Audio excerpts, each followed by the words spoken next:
Welcome back to Newsday. Thanks for staying tuned. Sea level rising is one of the major threats to the survival of the coastal communities in Nigeria, particularly in the Niger Delta region. The perennial hazard effect on the people and the urgent need for government intervention was the focus of a one-day meeting of community representatives from different states organized by the Health of Mother Earth Foundation in Yenagoa, the Bayelsa state capital. Ovietime George has details in this report. Broken stilts sticking out of the water are vestiges of buildings already swallowed up by the encroaching sea. Like Ayetoro, Awoye, and neighboring communities of Ilaje local government area of Ondo State are losing their lands to the perennial hazard. These debris are not for our community.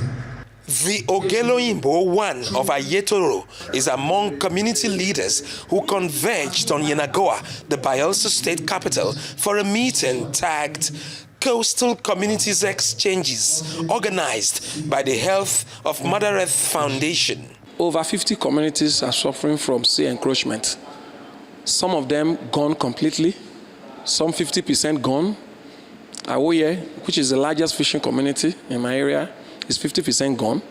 Ayetoro community, which is the biggest community in the Atlantic stripe of Ondo State, where I come from, is 80% gone. Mese, which is another fishing community, is gone completely. Now it has reached a dire state, a state whereby people are losing all their sources of livelihood.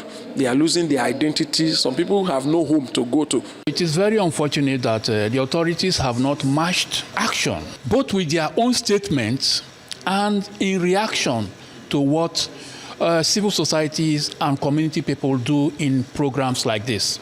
They do not need to push people to the streets to protest. If I name communities that are affected in Bayelsa State, they are over 40. Stories of destruction occasioned by sea level rise, environmental challenges, and health implications could be overwhelming, but remediation is not totally impossible.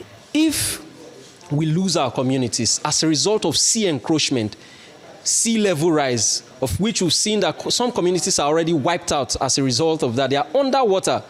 We have lost our identity.